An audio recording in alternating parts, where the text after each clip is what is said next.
I asked ChatGPT, do institutions use TPO or market profile charts to figure out where value is?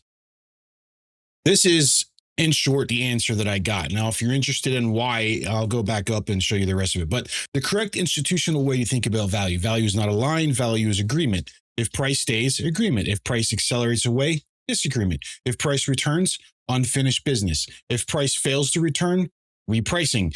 TPO helps identify where agreement previously occurred. It does not tell you when to trade by itself.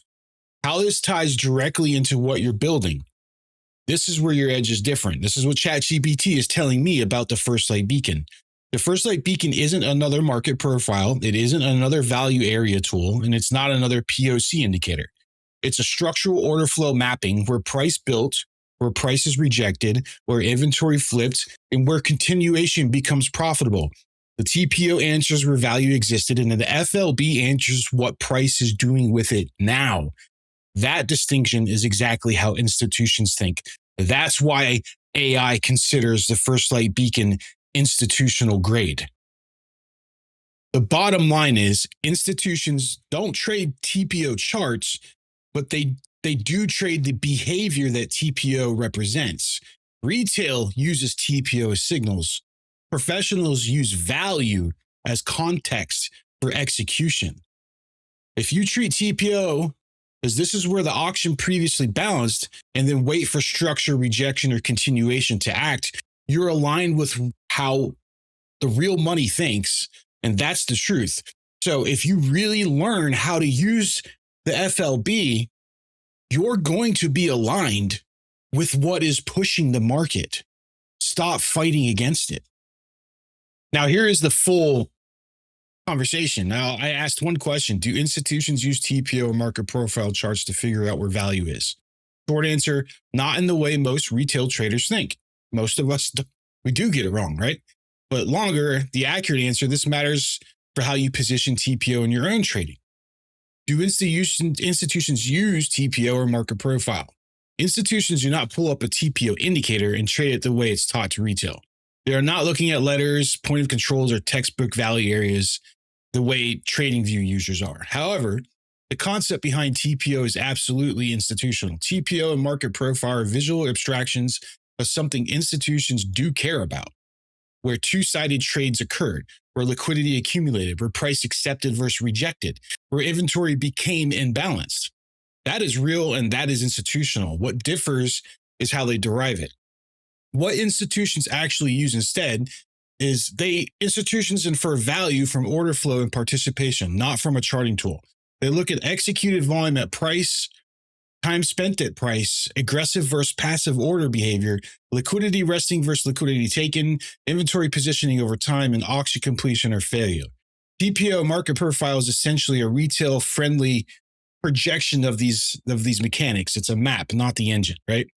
So why TPO still works when used correctly? Price still auctions, participants still build positions, balance and imbalance still exist, and value is still discovered through time and activity. TPO just organizes that behavior into something visual. The problem is how most people use it. And I'm going to add this in real quick. If you go look at a TPO chart, most people are not going to understand it. They're not going to get it. And they're going to be like, okay, I'm not even going to waste my time on this, right? Now, where retail gets TPO wrong, they treat the point of control like a magical support resistance. They trade inside of value instead of waiting for resolution. Ding, ding, ding. You're trading inside of the 350 zone. I just had to throw that in there. They ignore context, trends, higher time frame participation, and they use it mechanically instead of structurally, right? Institutions don't trade value blindly. They use value as context. The correct institutional way to think about value is not a line. It's an agreement. If price stays, we went over this already earlier, but if price stays, agreement. Price accelerates away, disagreement. If price returns, unfinished business. If price fails to return, repricing. So if price returned unfinished business and end cap and price accelerates away, that means there's a disagreement between buyers and sellers that price is going to stay there on the end cap and be balanced. It turns into an imbalance and skyrockets away, also known as our ERE trades. See how this is all starting to fall into play? TPO helps identify where agreement previously occurred. It does not tell you when to trade by itself. And then it goes back into how it ties directly into what we're building here. This is the kindergarten version of what the FLB is doing, how we're using data.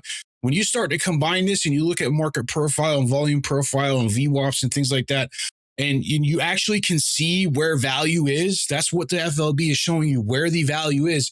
You start to make much better decisions. You start to use your stops are in better places where it really is the invalidation area. If we're wrong, that's where it's going to flip, right? And a lot of times, if I'm wrong, I go in the opposite direction. I realize I'm wrong and I flip with it.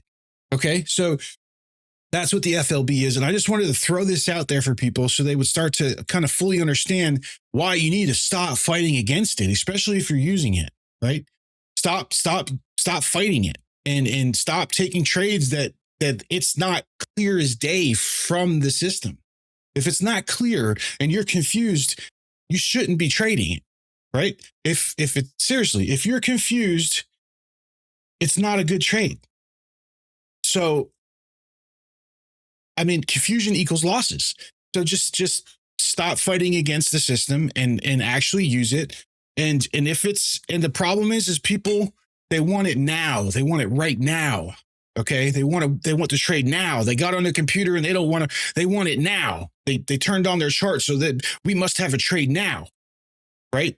And then they're trading the lowest time frame they can get to, and they're trading every little movement.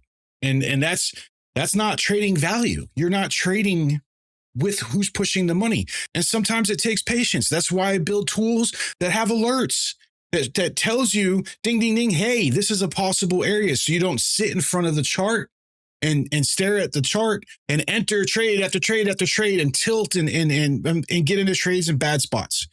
So use the system as intended.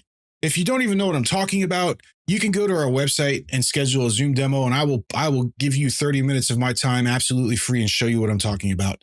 All right. All of y'all have a good day.